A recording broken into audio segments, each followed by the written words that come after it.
सर्वभावान्तरति सर्वभावान्तरति।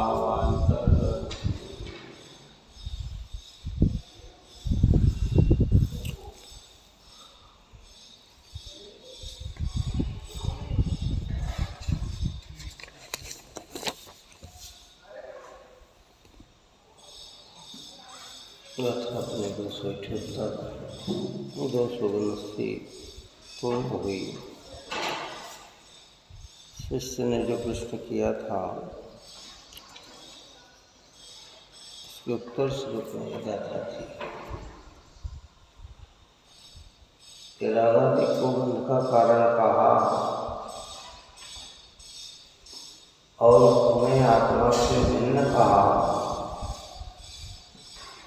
इस रागादि की उत्पत्ति में निमित्त आत्मा है या कोई अन्य है? कौन? जितने भी भाव हो रहे हैं, जितने भी परिणाम हो रहे हैं, इस सब परिणामों का निमित्त आत्मा है कि कोई और है? इस प्रश्न के समाधान में गाथा दृष्टांतपूर्वक समझाई कि इन भावों में होने में निमित्त आत्मा नहीं है, कर्म का उदय है ना। स्पष्टिक का दृष्टांत दिया कि स्पष्टिक स्वभाव से शुद्ध एकाकार स्वच्छ परिणाम निर्मल परिणाम प्रभावी है। वह अपने स्वभाव से कभी भी रक्तादिक रूप नहीं परिणमित होती है, लाल हरी पीली नहीं परिणमित होती है।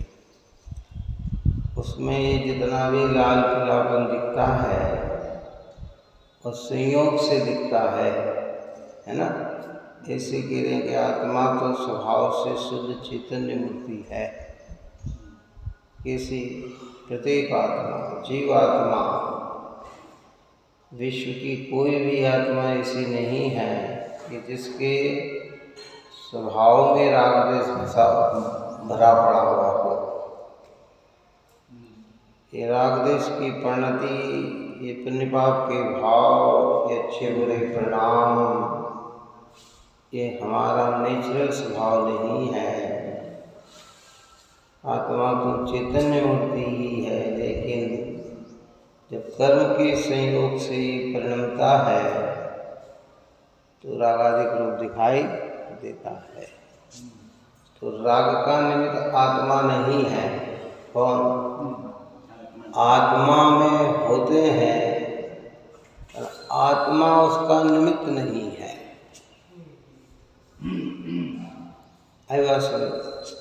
इसी बात को अर्थरूप कलश काव्य कहते हैं। 175 नंबर का कलश अमृतचंद्राचार्य भगवान कहते हैं।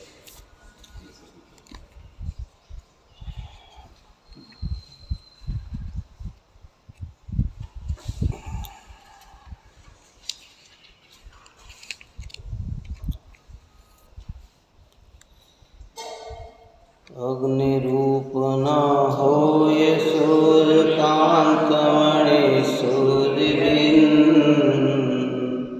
राग रूप न होय आत्म पर संगविंद। ऊपर में स्पष्टमणि का दृष्टांत आचार्य कुंदकुंद भगवंत ने कहा। अमृतचंद्राचार्य देव सूर्यकांतमणि का दृष्टांत देते हैं कि जैसे अग्नि रूप न होय सूर्यकांतमणि सूर्यबिन। जगत में एक सूर्यकांतमणि है जिस पे सूर्य की किरण पड़ते हुए वो अग्नि रूप परिणमित होती है। ऐसे उसका स्वभाव है। मणि है तो मणि, लेकिन जैसे सूर्य की रोशनी उस पर पड़ती है वो अग्नि रूप परिणमित होती है। बिना सूर्य की रोशनी के वह अग्नि रूप परिणमित हो सकती नहीं है। और हाँ, और सूर्यकांत मणि अगर हम ले आए, हजारों साल तक भी उसे अगर तल घर में रखा जाए जहाँ सूर्य की किरण ना पड़े, तो वह उष्ण रूप परिणमित नहीं हो सकती। लेकिन वो सूर्य की निकटता में जाएगी तो वो किस रूप परिणमित होगी? अग्नि रूप परिणमित होगी।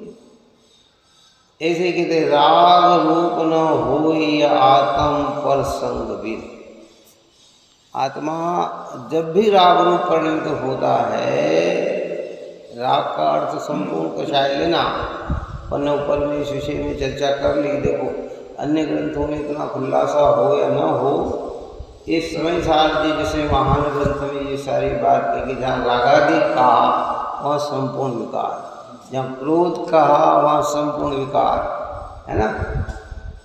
जहाँ कहा कि ये अध्यवसान तो संपूर्ण अध्यवसान, उसमें जितना जितना अपन चिंतन कर सकते हैं। तो यहाँ ये कहते हैं कि राग रूप न होय पर संग, क्रोध रूप न होय, मोह रूप न होय, लोभ रूप न होय, पर संग के बिना इस रूप ये परिणमित नहीं होता।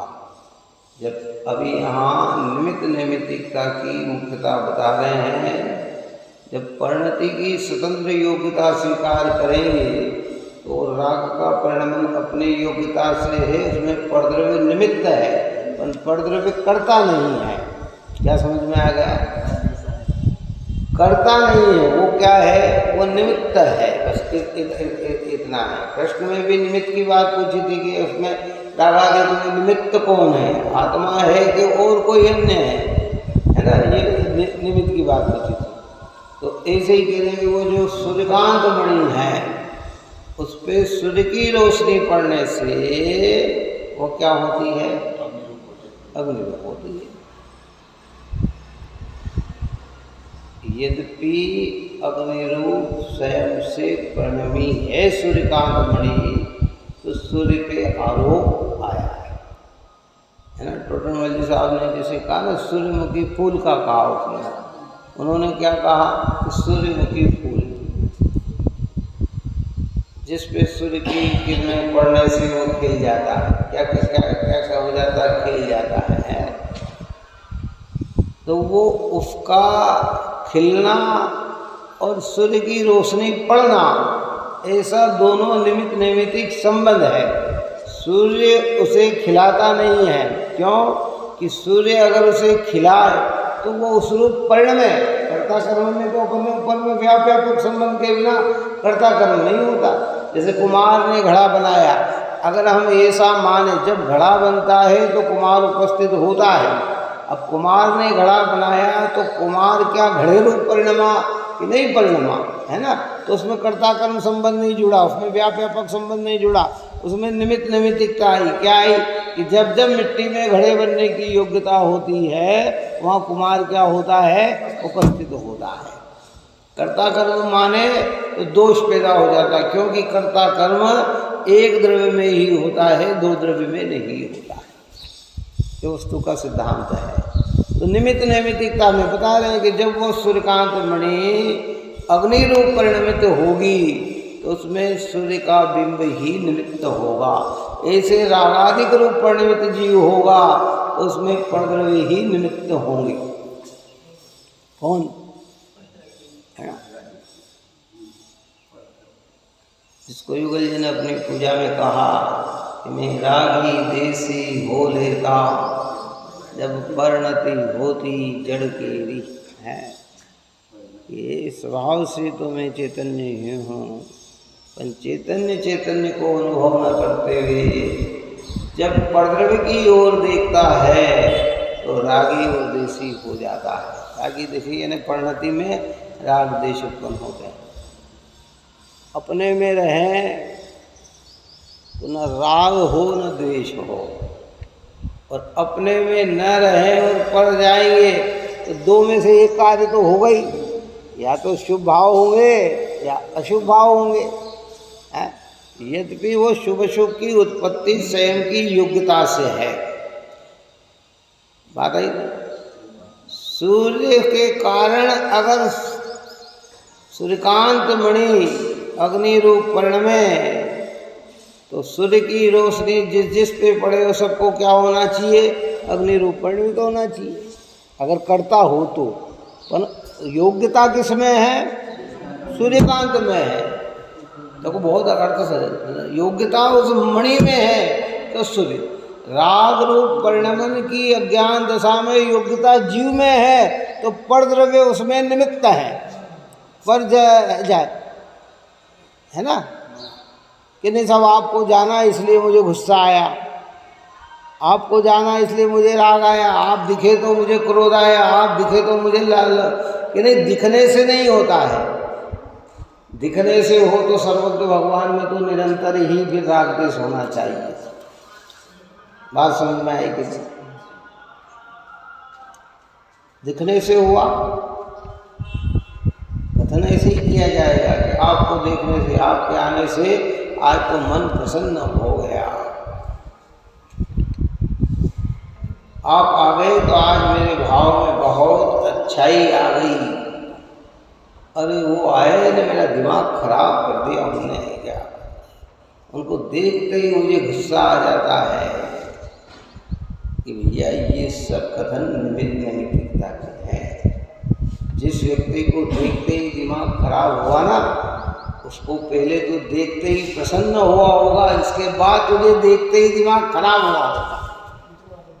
समझ में? जिसको देखते हुए आज अच्छा लगता है, उसी को कल देखते हुए बुरा भी लग सकता है। इसलिए ये योग्यता तो किसकी है? स्वयं जीव की है, पर ये जीव का स्वभाव नहीं है, ये प्रकृत है। निमित्त इसमें कौन है? प्रकृत है। अकेला सूर्यकांत मणि अग्नि रूप परिणमित नहीं हो सकता जब तक कि उसे सूर्य की रोशनी न परिणमे। सूर्य की रोशनी उस पर न पड़े ना, नहीं हो सकता। कैसे हो सकता है? और हो जाए तो फिर सूर्य की आवश्यकता नहीं, फिर ये उसका स्वभाव है। किसका? फिर उसको आवश्यकता, फिर आप कहीं भी रखो, क्या है? हो सकता है क्या? कि नहीं। आप और हम फ्रिज में रखते हैं ना ढेरों चीज ठंडी ठंडी, तो वो ठंडी होने की उसकी योग्यता और फ्रिज उसमें निमित्त है। क्या है? बात आई ना समझ? परिणमे का कौन? वस्तु। ऐसे कहते हैं कि ये परिणमन तो जीव का स्वभाव है, लेकिन जैसे ही परसंग किया तो राग रूप परिणमेगा, और स्व का संग करे तो वितराग रूप परिणमेगा। स्व के आश्रय से वितराग भाव, पर के आश्रय से रागद्वेष भाव। जितना जितना परावलंबन पना है, उतनी उतनी विकृतियाँ है। निमित्त निमित्तिक संबंध की जितनी जितनी विकृतियाँ है, उतना उतना कर्म का बंधन है। जितना जितना कर्म का बंधन है, उतना उतना संसार में भ्रमण है। क्या बात ही समझ में नहीं आई?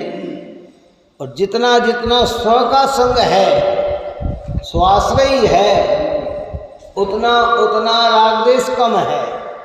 जितना जितना रागद्वेष कर्म है, उतना उतना कर्म का बंधन कम है। जितना जितना कर्म का बंधन कम है, उतना उतना संसार में परिभ्रमण कम है। और एक दिन पूरी तरह से आत्मा का आश्रय बन जाए तो कर्म का बंधन ही नहीं हो, बंधन न हो तो संसार में परिभ्रमण भी न हो। इसलिए स्वाश्रय से मुक्ति बखानी। मुक्ति की प्राप्ति के लिए जनवाणी माता कहती है कि स्वाश्रय स्वयं चैतन्य मात्र में हो, इसमें ही विश्वास करके ठहर जाए तो कहते हैं कि मुक्ति की प्राप्ति होगी।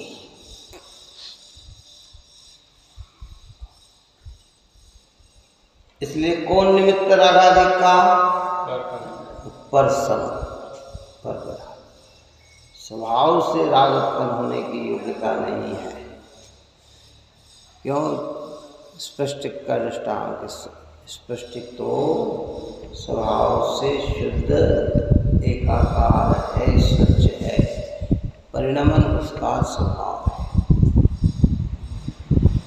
प्रत्येक द्रव्य का ही परिणमन स्वभाव है। किसका? कोई भी द्रव्य ऐसा नहीं जिसमें परिणमन नहीं होता। जैसे सामान्य गुणों में हमने जब द्रव्यत्व नाम की शक्ति की चर्चा, द्रव्यत्व नाम के गुण की चर्चा की, जिस शक्ति के कारण से द्रव्य के अंदर निरंतर परिणमन हो। क्या हो? अब कौन परिणमन करता है? सभी कर रहे हैं। अनंत भगवान में परिणमन, उनमें भी हो रहा है। सिद्ध भगवान में परिणमन कि उनमें भी हो रहा है। आप में, हम में परिणमन, उनमें भी हो रहा है। उनका परिणमन नैसर्गिक है, स्वाभाविक है, हमारा परिणमन वैभाविक है। परिणमन तो है, लेकिन ये परिणमन में जितने रागद्वेष उत्पन्न होते हैं वो स्व के आश्रय से नहीं होते हैं। किसके आश्रय से नहीं होते हैं? स्व के आश्रय से नहीं होते हैं। जितना भी परिणमन हमारा होता है, देव शास्त्र गुरु में अगर हमारा आश्रय बना हुआ है, वो अवलंबन बने हैं, तो भावों में मंदता आएगी, परिणाम हमारे मंद होंगे, करुणा रूप होंगे, दया रूप होंगे, ऐसे परिणाम होंगे। और इनसे हटकर अन्य में हमारा उपयोग जाएगा, हमारा आश्रय बनेगा, तो हमारी परिणति में अशुभता नहीं जन्म लेगा। काय कर लेगा? एक ईमानदार व्यक्ति जब जाता है, कहाँ जाता है? ऑफिस जाता है, कोई बहुत बड़ी सरकारी गवर्नमेंट नौकरी, उसमें हजारों व्यक्ति कर्मचारी काम करते हैं, उसकी नौकरी लगती। आजकल तो समय बदल गया। देखो, आज तो पहले से ही सोच के चलते हैं कि ये नौकरी करो, इसमें 2 नंबर की कमाई बहुत अच्छी है। वो पहले से दिमाग लगा के चलता है। काय से चलता है? भले छोटा पद मिले पर इसमें कमाई बहुत है? लेकिन पेट पुराने के समय में कि नहीं, नौकरी लग गई। वो ईमानदारी का लक्ष्य लेके आया था, लेकिन वहाँ का जब वातावरण उसे देखता है कि हर व्यक्ति ले रहा है, हर व्यक्ति लेता है, तो धीरे धीरे उसके परिणाम भी कैसे हो जाते हैं। क्योंकि निरंतर रहना किसके साथ है? उसको कोई बिरला जीव ऐसा रहता है कि जो उससे अछूता रह जाए। ऐसे कह रहे हैं कि जब जब हम पर का संयोग करेंगे तो हमारे अंदर क्या उत्पन्न होगी? राग द्वेष तो उत्पन्न होगा, इसके अलावा क्या होगा? अशुभ के निमित्त में पाप भाव होंगे, शुभ के निमित्त में पुण्य भाव होंगे। धर्मात्मा धर्मी जीवों के संग में जाएंगे तो प्रेम, वात्सल्य और मोक्ष की कामनाएं उत्पन्न होगी। अरे कब मोक्ष मिलेगा है? अरे वाह, स्वाध्याय रोज सुनना चाहिए, भगवान के दर्शन पूजन रोज करना चाहिए, तत्व विचार रोज करना चाहिए, ये भाव। और 5 इंद्रिय के भोगों के संग में जाएंगे तो वो भाव होंगे कि हाँ, ऐसा कार्य तो रोज होना चाहिए है। समझ? तो वो उसके निमित्त है। निमित्त का मतलब होता है कार्य होने पर जिस पर आरोप दिया जाए। ऐसा निमित्त नहीं है जो वस्तु में के भीतर घुसकर परिणमन कर दे। परिणमन होता है तो आरोप आता है ना? उस सूर्यकांत मणि में स्वयं अग्नि रूप परिणमने की योग्यता है, तो सूर्य का बिंब उसमें निमित्त है। ऐसा समझ में है? ऐसे जीव में राग रूप परिणमने की योग्यता है, तो कर्म का उदय उसमें निमित्त है, परंतु राग उसका स्वभाव नहीं है। ऐसा नहीं है कि कोई भी संयोग नहीं हो, किसी प्रकार का अवलंबन नहीं हो, आत्मा का ही अवलंबन हो और इस जीव को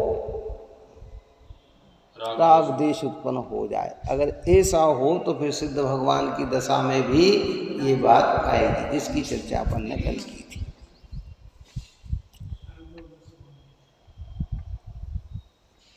बहुत सुंदर बात है। सर्वथा कर्म पे आरोप भी नहीं देना, और ये हमारा स्वभाव है ऐसा भी नहीं समझना। इसलिए लिख दिया युगल जी ने अपनी पूजा में कि जड़ कर्म घुमाता है मुझको, यह मिथ्या भ्रांति रही मेरी, मैं राग देश किया करता जब परिणति होती जड़ केरी।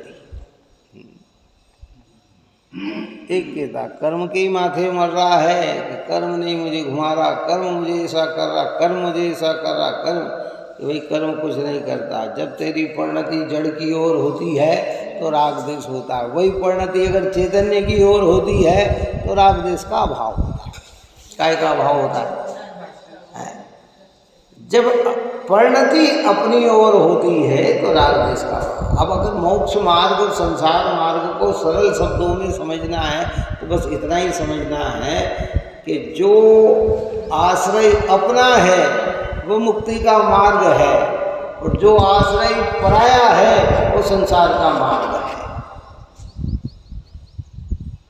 अब उसके अंदर भेद चलते हैं, तो भेद करके आचार्य बता देते हैं कि देखो भाई, परावलंबनपना जो होता है इसमें 5 इंद्रियों के विषयों की संगति का अवलंबन होता है, आरम सारम का अवलंबन होता है, हिंसा झूठ चोरी कुशिल परिग्रह के संयोग का अवलंबन होता है। ये सब संक्लेश भाव है, अशुभ भाव है, जिसमें दया दान पूजा भक्ति व्रतशील संयम आदि का देव धर्म गुरु की आराधना का भाव ऐसे अवलंबन मिलते हैं। ये सब पुण्य भाव है। पाप भाव भी पराश्रय और पुण्य भाव भी पराश्रय।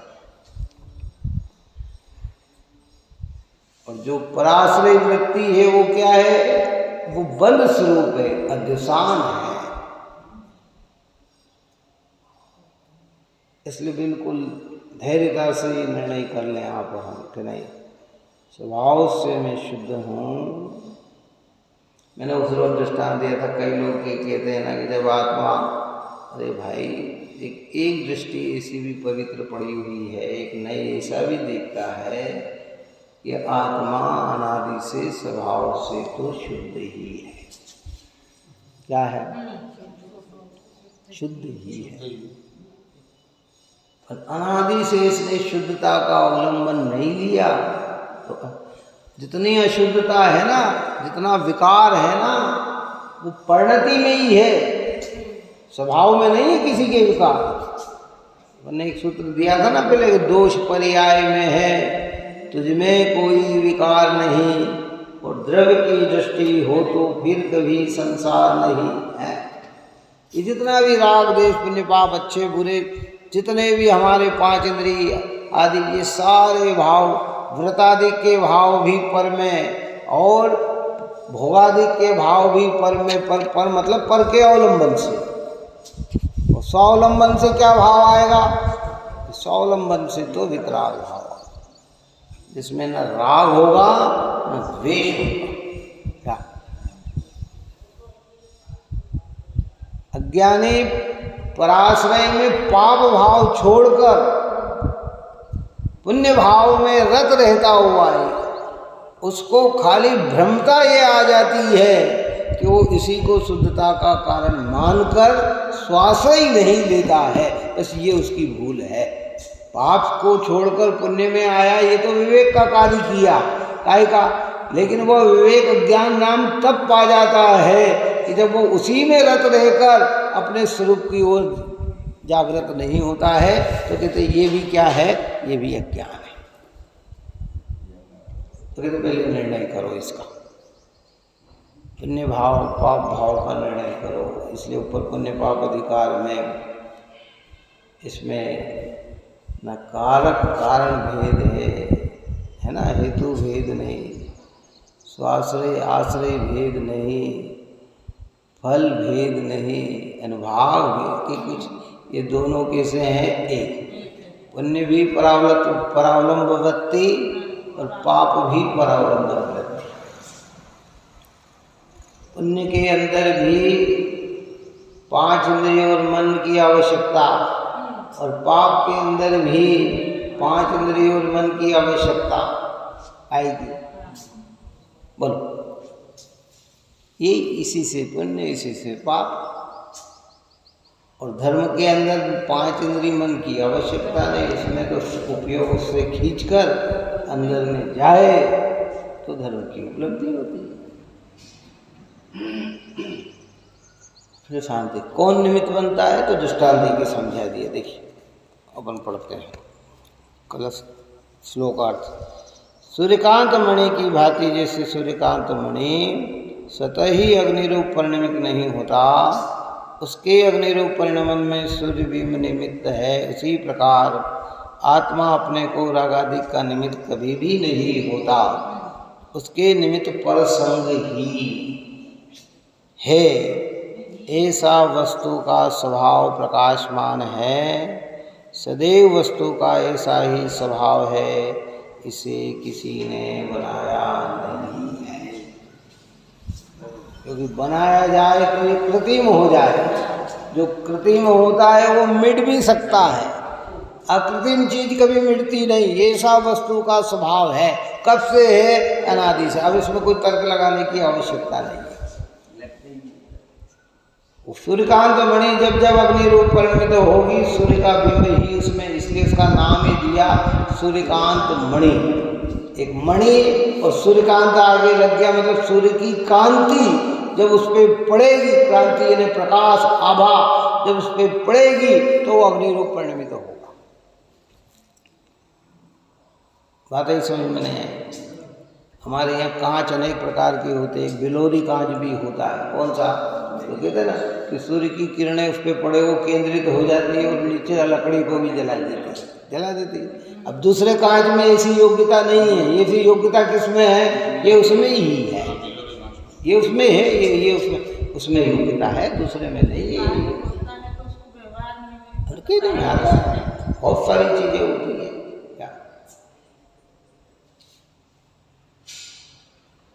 बहुत सारी प्रक्रिया होती, जिसमें जो योग्यता होती है उसमें वैसा निमित्त वहाँ मिलने पर वो प्रक्रिया होती है, पर होती है सहज से। निमित्त उपस्थित होता है, निमित्त उसमें प्रवेश नहीं करता है, ये जनवाणी की आस्था है। अब आंखों से हमें उपादान नहीं दिखता है ना, तो हम जितना कथन करेंगे वो निमित्त के कारण करेंगे। क्या करेंगे? जितना कथन करेंगे ये निमित्त के कारण करें। हवा तो ठंडी ठंडी चल रही थी, लेकिन इसकी जेठ मास की गर्मी इतनी थी, सूर्य में प्रकाश इतना था कि उस प्रकाश के लगने से वो हवा भी कैसी हो गई कि गर्म हो गई। कि हवा तो चल रही है, पर गर्म हवा चल रही है। अब वो गर्म हवा कहाँ से आई? ये सब योग है, इसमें आप हम कुछ नहीं कर सकते। प्रकाश सूर्य में जितना प्रकाश बरसात के समय में रहता है, ठंड के समय में रहता है, उतना ही प्रकाश गर्मी के समय में भी रहता है। लेकिन एक प्रकृति का ऐसा नियम बना हुआ है कि उसमें उसका वो संयोग कहा जाता है। वही 12 बजे का अगर ऐसी हवा जो आज हवा चल रही है, ऐसी हवा अगर ठंड में दोबारा 12 बजे चले तो ठंडा ठंडा पैदा करेगी। कैसा करेगी? अरे भैया कितनी ठंड है, कितनी ठंड है, कितनी ठंड है। क्या ये वस्तु की व्यवस्था है, जिसको निमित्त नैमित्तिक संबंध से वैज्ञानिक अलग अलग प्रकार से समझाते हैं कि यहाँ का काइनेक्स ऐसा है, यहाँ का ऐसा है, यहाँ का ऐसा है। क्या हमारे यहाँ गर्मी में गर्मी पड़ती है, कई जगह गर्मी के अंदर जो है बर्फ पड़ती है। क्यों है? काश्मीर आदि उधर जाओ तो क्या वो पड़ रही है, सब बर्फ पड़ रही है। तो ये सब ऑटोमेटिक व्यवस्था। लेकिन निमित्त नैमित्तिकता में देखा जाए तो क्या है? अब इस स्वभाव से पूछा जाए कि भाई राग के कोई या कर्म का 2 प्रकार के निमित्तों की चर्चा अपन ने की थी। एक अंतरंग निमित्त, एक बहिरंग निमित्त। अंतरंग निमित्त कर्म का उदय और बहिरंग निमित्त बाह्य वस्तु। इतना अंतरंग निमित्त क्या? अपना कर्म का उदय। एक ही व्यक्ति को एक व्यक्ति देखकर प्रसन्न हो रहा है, एक क्रोधित हो रहा है, एक को उसके प्रति मारने का भाव आ रहा है, एक को उसके प्रति बचाने का भाव आ रहा है। तो 2 निमित्त तो एक ही है, बहिरंग निमित्त एक जैसा है, अंतरंग निमित्त दोनों के अलग अलग प्रकार के हैं। एक की मंद कषाय है, एक के तीव्र कषाय है। वस्तु व्यवस्था इतनी सौंदर्य है। अपन ने ऊपर में भी चर्चा की थी। देखो, जब स्वभाव की बात की जाए, अनादि की बात की जाए, वस्तु के स्वरूप की बात की जाए, उसमें तर्क युक्ति नहीं लगती है। कि सब पुद्गल का स्वभाव चेतन क्यों नहीं हुआ, ऐसा कोई तर्क। जैसे जीव का स्वभाव चेतन है ना, ज्ञान, तो हम कहते जीव का क्यों हुआ, ये पुद्गल का क्यों नहीं हुआ। तो धर्म का स्वभाव रूपी क्यों नहीं हुआ। अरे जिसका जो स्वभाव है उसका वही रहेगा ना। अभी अनादि के क्यों नहीं हुआ, ये किसने किया। शक्कर का स्वभाव मीठा है, ये खारा क्यों नहीं हुआ। नमक का स्वभाव मीठा क्यों नहीं हुआ। क्या जिसका जो स्वभाव है वो है। वस्तु का स्वरूप ऐसा है कि जीव जब प्रसंग करेगा तो विकार उत्पन्न हुए बिना रहेगा, और प्रसंग न करेगा तो विकार आएगा। संगति करेगा तो आए बिना रहेगा नहीं, और संगति न करे तो आए विकार परिणमित नहीं होता। अब देखो, यहाँ जिस हस्ती से समझा रहे समझना, हाल तो बहुत सारे इसमें भी प्रश्न आके खड़े हो जाते हैं, लेकिन आचार्य जिस अभिप्राय को, जिस गाथा को मुख्य, हाँ, कई बार ये भी कहते हैं कि देखो, रामचंद्र जी के जीव को सीता ने इतना प्रयत्न किया, प्रतिंद्र बनकर डिगाने का प्रयत्न किया, देखो इतना निमित्त था और फिर भी वे डिगे नहीं ना, है। तो देखो निमित्त ने क्या किया, ये एक अलग प्रसंग है। अभी यहाँ विकार की बात कर रहे हैं कि जब जब विकार रूप परिणमेगा तो उसमें निमित्त कौन होगा। अगर रामचंद्र जी राग रूप परिणमित होते तो निमित्त कौन था, सीता ही तो थी। इसमें आता है ना दूसरे मत में कि क्या नाम उनका,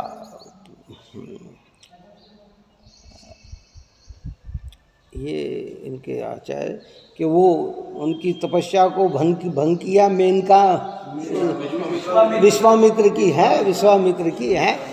अब वो तो ध्यान थे और वो नाची तो वो क्या हो गए। तो निमित्त कौन कहलाएगा, वही कहलाएगा ना, है। ऐसा यहाँ कहते हैं, निमित्त से कार्य होता है ऐसा नहीं, पर कार्य होने पर निमित्त जरूर होता है।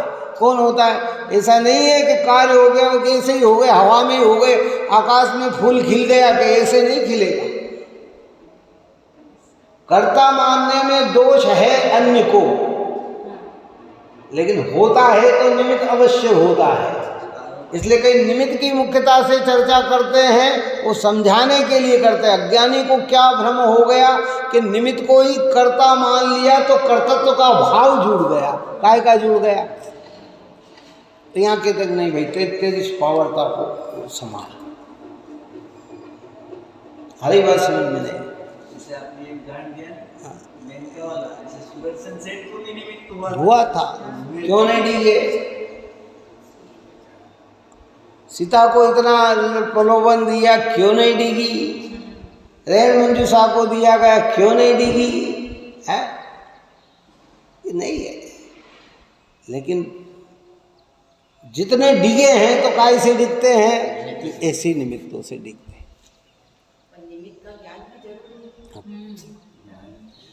प्रमाण ज्ञान में पूरी वस्तु है, उसमें निमित्त नैमित्तिक संबंध। क्यों हमारे ये जिन में क्यों मंदिर का निर्माण कराया, निमित्त का ही तो प्रभाव बताने के लिए कराया। निमित्त की व्यवस्था से कहा कि भाई मंदिर होगा, दर्शन होगी, पूजन होगी, स्वाध्याय होगी, चर्चा होगी, सामायिक होगी, है, ध्यान करेंगे। ये सब काय के निमित्त हैं, शुभ भाव के निमित्त है ना, है।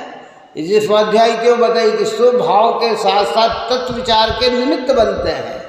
यहीं बैठकर हम सत्यता का निर्णय करते हैं कि सत्य क्या है और असत्य क्या है। ये वस्तु की व्यवस्था है। बहुत सारी चीजें ऐसी हो गई कि जिनवाणी शादवाद का मतलब ही ये कथनचित किस प्रकार, किस अपेक्षा से। शादवाद में ही तेरी वाणी शुभ नई के झरने झरते हैं, शुभ नई के झरने झरते हैं। यहाँ तो बरसात होती, झरने झर रहे हैं, लेकिन उसी में शादवाद, शाद यानी कथनचित, वाद यानी कथन, किस प्रकार किस अपेक्षा से वो कथन किया गया है। जब वो जीव विचार करता है तो शुभ नई के झरने झरते हैं, और उस पावन नौका पर प्राणी लाखों भवबारिद उतरते हैं। ऐसे पवित्र नौका पे सवार होकर लाखों जीव इस संसार से तीर जाते हैं। तो ये अपेक्षा बताइए। अब आपने बात करी निमित्त की, मैंने बात कर दी उपादान की, मैंने करी निमित्त की, आपने कर दी उपादान की, कि नहीं? समझो कहाँ किस प्रकरण से बात कर। जब व्यवहारिक प्रक्रिया जितनी भी चलेगी वहाँ निमित्त नैमित्तिकता की, मुख्यता की ही बात होगी। काय की बात होगी? एक बच्चे को कहा कि भैया चलो मंदिर दर्शन करने चले, तो उसने कहा कि साहब हमारे तो घर में रोज कार्य योग्यता से होता है। ये कहते हैं जब योग्यता होगी तब मैं आ जाऊंगा मंदिर।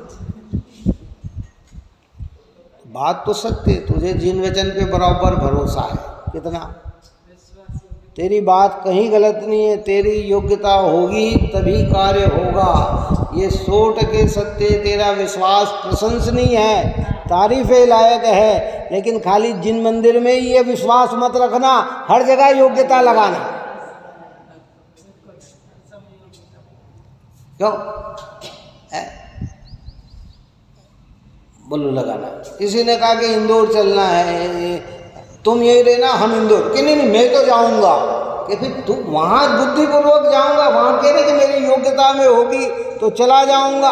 वहाँ घूमने फिरने के लिए तेरे लिए टाइम है, वहाँ योग्यता नहीं, वहाँ तो हमारे करने से हो रहा है, और मंदिर के कार्य हमारी योग्यता में होते हैं। तो तूने अर्थ का अनर्थ कर दिया। एक एक शब्द कल्याणकारी है जिनमें समझ लो आप उपादान। लेकिन अब हमने जहाँ जहाँ अपना मन माफिक कार्य हुआ वहाँ वहाँ उपादान योग्यता प्रमुख कर दी, और जहाँ जहाँ नहीं हो जहाँ हो गया वहाँ कर्ता बुद्धि कर ली। अरे कई लोग ऐसा भी कर रहे भैया कितने उपदेश दे, योग्यता पकेगी तो ही तो समझेंगे ना। अब वो उस पर आ गया। मतलब क्या कहना चाहता है? अरे यहाँ तो उसको कहते हैं कि देखो इतना अनुकूल निमित्त मिल गए, बार बार समझा रहे हैं, अच्छी तरह से समझा रहे हैं, समझने का प्रयत्न भी कर रहा है, फिर भी समझ में नहीं बैठ रही है, क्योंकि तो भैया यही योग्यता है। अब अभव्य जीव का ऊपर दृष्टांत दिया ना, अभव्य जीव का है वो जिनेंद्र कथित व्रत पालन करता है, समिति पालन करता है, गुप्ती पालन करता है, शील को धारण करता है, तप को धारण करता है, फिर भी उसमें सम्यक होने की योग्यता ही नहीं है। और जिनमें सम्यक होने की योग्यता है, मोक्ष जाने की योग्यता होगी, तो उनकी परिणति में व्रतशील संयम सब दिखाई देगा। ऐसा नहीं होगा कि व्रतशील संयम पालन न करे और केवल ज्ञान प्राप्त हो जाए, नहीं होगा भाई। ये श्रेष्ठता है। तो राग का निमित्त कौन? आत्मा की पर्सन की पर्सन। देखो प्रश्न ऊपर का ध्यान रखना। निमित्त का प्रश्न पूछा, किसका प्रश्न पूछा कि ये राग का निमित्त कौन? ये रागादिक भाव बंध के कारण है,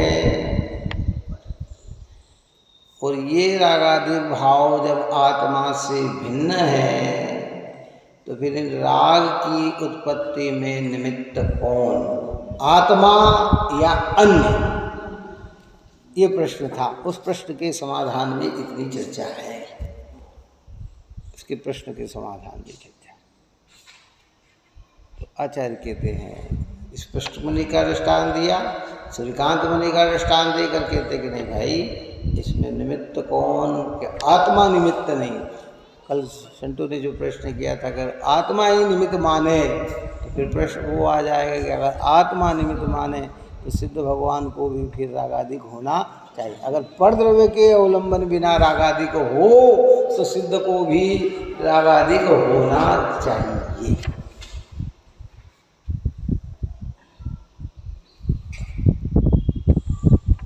ऊपर की गाथा में एक दृष्टांत आया था उस तरंग और निस्तरंग का। काय में पहले जीवाजीव अधिकार की जब अपन ने चर्चा करी ना, उसमें समुद्र का दृष्टांत दिया था, उस तरंग और निस्तरंग है। जब समुद्र में लहर उठती है ऊंची ऊंची, तो उसमें हवा निमित्त है। जब हवा तेज चलेगी ना तो लहरें उठेगी, और जब हवा का प्रकरण शांत है तो निस्तरंग, उसमें क्या होगी, लहरें बिल्कुल शांत हो जाएगी। ऐसी ऊंची ऊंची उछाले नहीं। बात आ रही, समझ में नहीं आई? वो हवा में, उस लहर में हवा निमित्त है, पर वो हवा लहर की कर्ता नहीं है। कौन?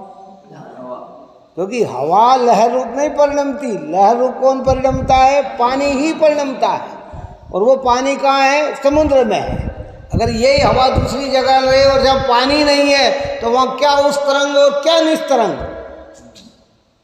तो परिणमने की ताकत किस में है? पानी में। तो उसमें निमित्त कौन बना? हवा निमित्त बनी। ऐसे जीव में परिणमन का स्वभाव है, लेकिन जब ये परसंग रूप परिणमित होता है तो राग देश रूप परिणमित होता है।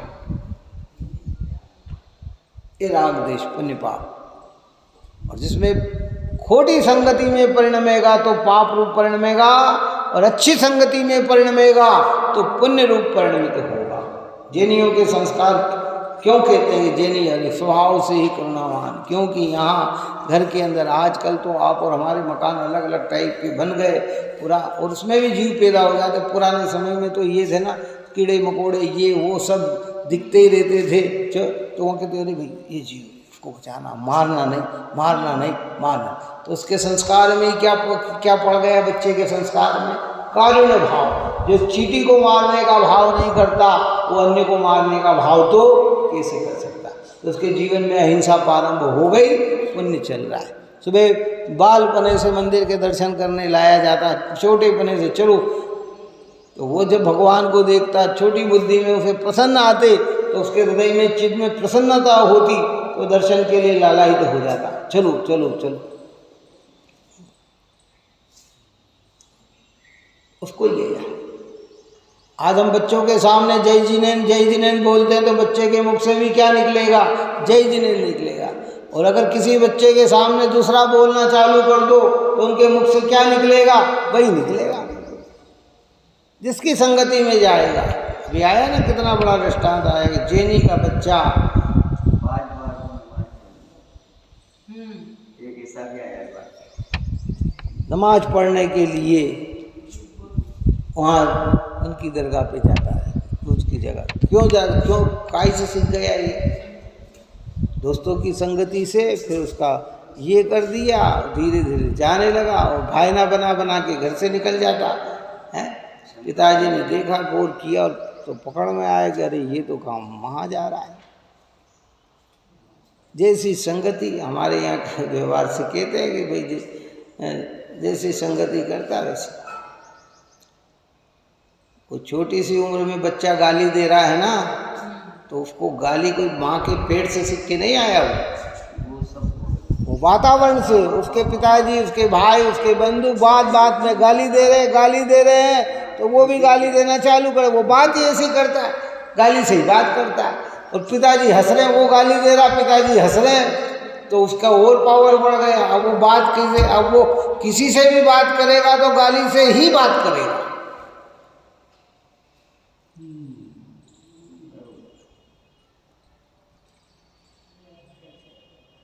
कई लोग कहते हैं समय सार वाले को, निमित्त को नहीं मानते। देखो ये निमित्त की चर्चा तो की, निमित्त को कर्ता नहीं मानते, ये बात तो सत्य है, पर निमित्त होता ही नहीं है ऐसी बात नहीं है।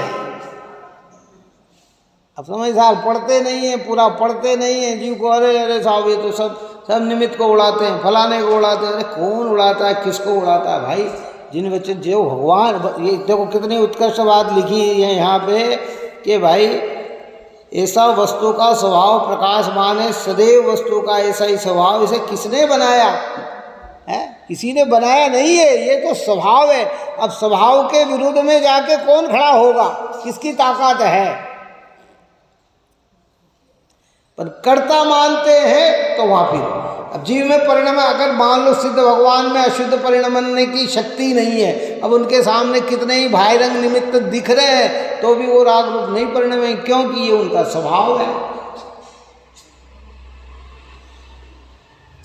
एक चंद्रकांत मणि होती है, जैसे सूर्यकांत मणि है ना, ऐसी चंद्रकांत मणि। सूर्यकांत मणि का काम है अग्नि उष्णता की उत्पत्ति करना, तो चंद्रकांत मणि का काम है शीतलता की, शांति की।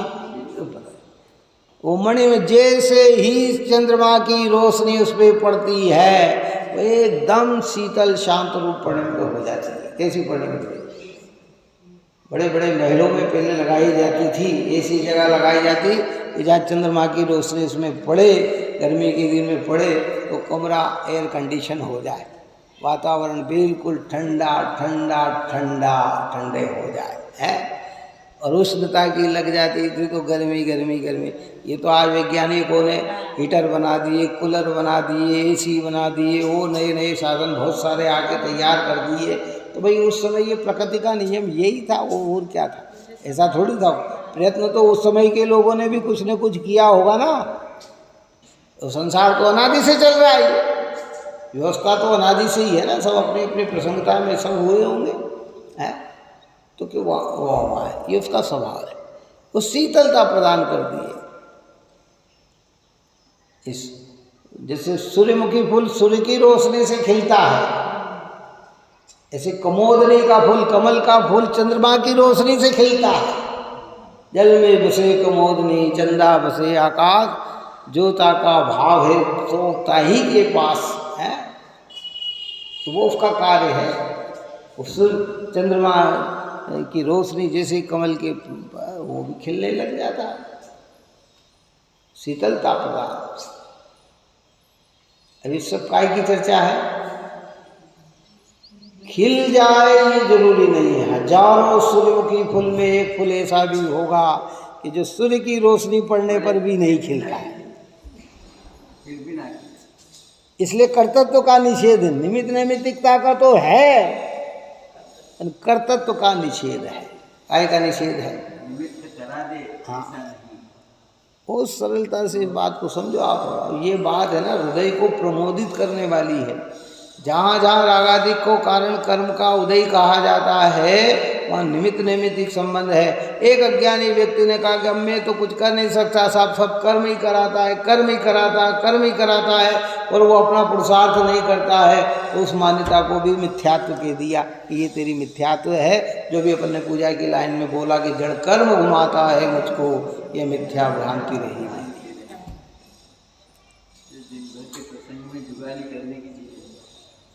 एक कर्ता ही मान के बैठ गया और एक ने निमित्त को स्वीकार ही नहीं किया, तो दोनों के अंदर क्या हो गया? दोष। इसलिए भी योग्यता के विषय में जो अपने चर्चा की, जो होगा वो भगवान के ज्ञान में झलका वैसे ही होगा, ये विश्वास सम्यक पैदा करता है। कौन सा? पर इसको सब जगह लागू करना, अपनी मनपसंद जगह लागू मत करना। बस कहाँ जहाँ मन पसंद आ गए वहाँ योग्यता मुख्य कर दी, और जहाँ नहीं आए वहाँ नहीं।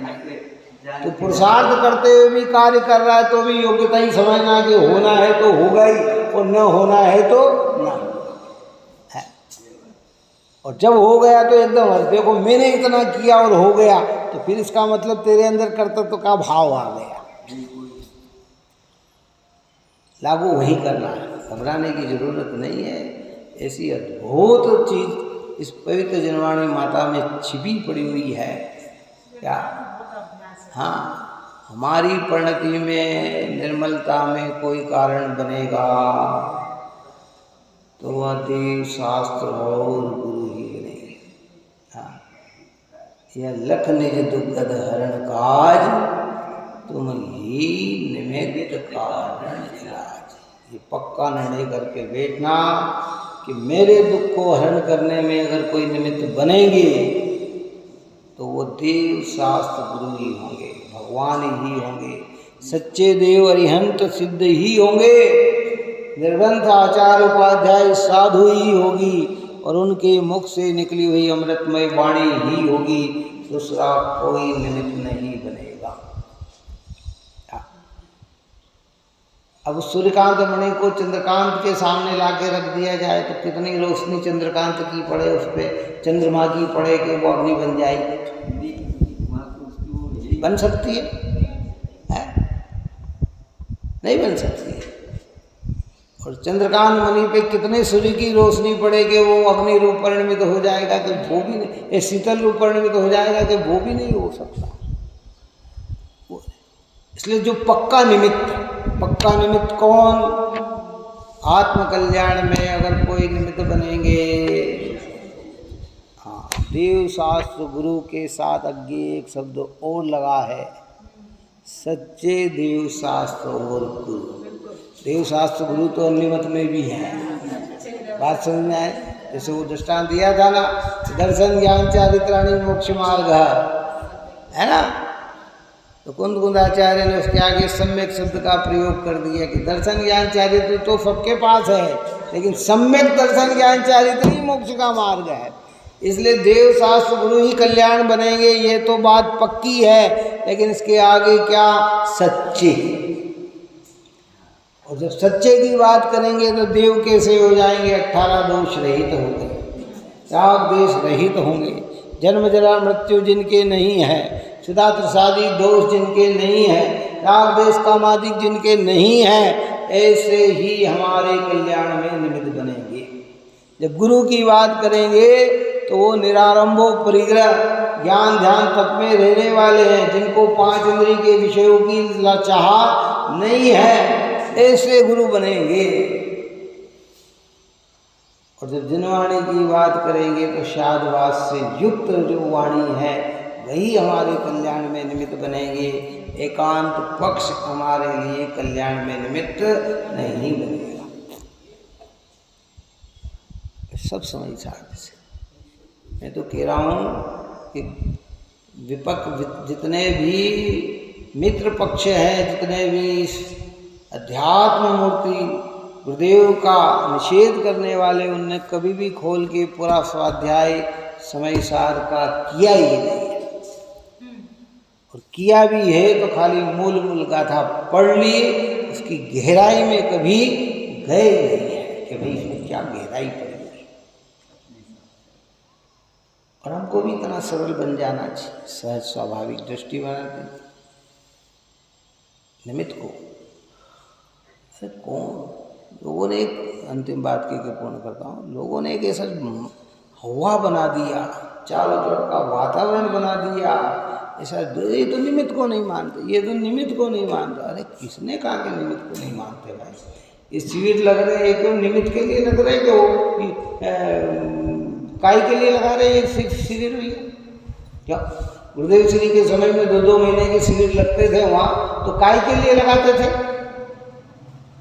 जब योग्यता हो गया, शिविर की आवश्यकता क्या थी? कि ये निमित्त की तो बात है ना। विधान कराते हैं तो काय के लिए कराते हैं? रात्रि भोजन का त्याग करा तो काय के लिए कराते हैं? स्वाध्याय करने वाले को ये इतना सदाचार का जीवन तो जीना ही चाहिए। ये संस्कार कहाँ से आएंगे? ये सब निमित्त तो है, निमित्त करता नहीं है, लेकिन होते हैं तो निमित्त है। और निमित्त की बहुमानता भी ज्ञानियों को आती है। तो भगवान के गुणगान गाने की महिमा आती तो निमित्त की तो आती है। मेरे 8 कर्मों के क्षय होने में निमित्त कौन बनेंगे? कि प्रभु आप ही बनेंगे, दूसरा कोई नहीं बन सकता है। लेकिन अब करे क्या जीव बेचारे, भोले आत्मा जो ठहरे संसार के अंदर, एक पक्ष को देखे दूसरा पक्ष देखे नहीं, तो वो ना। और हमें भी अगर निमित्त को सर्वथा अगर हम निषेध कर देते हैं कि होता ही नहीं है, तो भी हाँ अपेक्षा से जरूर कहा है। तो उपदेश में भी बात यही है, अपेक्षा से आई है। वहाँ यह कहा कि अज्ञ को कितने ही उपदेश के द्वारा विज्ञ नहीं किया जा सकता, और विज्ञ को कितने ही अज्ञानी का संयोग मिल जाए तो उसे अज्ञानी नहीं बनाया जा सकता। वो उसकी एक योग्यता के विषय में चर्चा की है। जैसे अभव्य को कहा ना, लाखों भव्य मिलकर भी एक अभव्य को भव्य नहीं बना सकते। और जो भव्य हो उसको कितने ही अभव्य मिला के उसे अभव्य नहीं बना सकते। लेकिन जब बाहर के प्रसंग की जब हम चर्चा करते हैं, राग देश की चर्चा करते हैं कि बच्चा तो स्वभाव से बहुत सरल था, अरे साहब ये तो मुस्कुराता था, ये वाणी में अच्छा मधु बोलता था, ये एकदम कठोर क्यों बोलने लग गया, गाली गलौज करके क्यों बोलने लग गया, ऊट पटांग क्यों बोलने लग गया। इसका मतलब इसकी संगति विपरीत हो गई। परिणमने का स्वभाव तो उसका ही है, लेकिन निमित्त उसके सामने ऐसा मिला। स्पष्ट मणि को लाल से योग मिला तो लाल लो परिणमा, पीला मिला तो पीला परिणमा, हरा मिला तो हरा परिणमा। परिणमता तो स्पष्टि का स्वभाव है, लेकिन जैसे जैसे प्रसंग मिले वैसा वैसा वह परिणमन गया। उसने हरे ताव ने उसको हरा नहीं किया, क्योंकि हरा ताव अगर अहंकार करे कि मैंने हरा कर दिया तो दूसरे पत्थर को हरा करके दिखा, लकड़ी को हरी करके दिखा, लोहे को हरा करके दिखा, नहीं। तो परिणमना की ताकत तो किसकी है? उसकी ही है, पर ऐसा प्रसंग है। बस ये बात यहाँ समझाई है। इसकी परिणति और आगे अपनी चर्चा में चलेगा। बहुत शांति से, धैर्यता से इस बात को ध्यान में देखो। स्वच्छंदता की ओर कहीं प्रवेश नहीं करना है। मैं बार बार इस बात पे जोर देता हूँ, क्योंकि कई लोग तो डायरेक्ट यहाँ प्रवचन सुनते हैं, कई लोग जो हमारे इनडायरेक्ट भी जो सुन रहे हैं, टेप से सुन रहे हैं, तो कोई ऐसा प्रसंग ना आए कि एक पक्ष लेकर उनके दिमाग में ये बात बन जाए। नहीं भाई, जहाँ जिसकी व्यवस्था है वहाँ उसी रूप। और जब तक समझ में ना आए ना, तो ज्ञानियों से प्रश्न करते ही रहना चाहिए, है समझ। और अपेक्षा समझना चाहिए कि क्या अपेक्षा से बात है, किसके लिए ये बात है, किसकी योग्यता में ये बात है, ये सारी बातें समझना चाहिए और अपने परिणाम को निर्मल बनाए। यही मंगल भावना है। सहजानंदे शुद्ध स्वरूपी अविनाशी हो आत्मस्वरूप। सहजानंदे शुद्ध स्वरूपी अविनाशी हो आत्मस्वरूप। सहजानंदे शुद्ध स्वरूपी अविनाशी हो आत्मस्वरूप। निज में बताए यह अनंत उपकार है, उसके लिए जिन वाणी माँ को वंदना शत बार है, वंदना शत बार।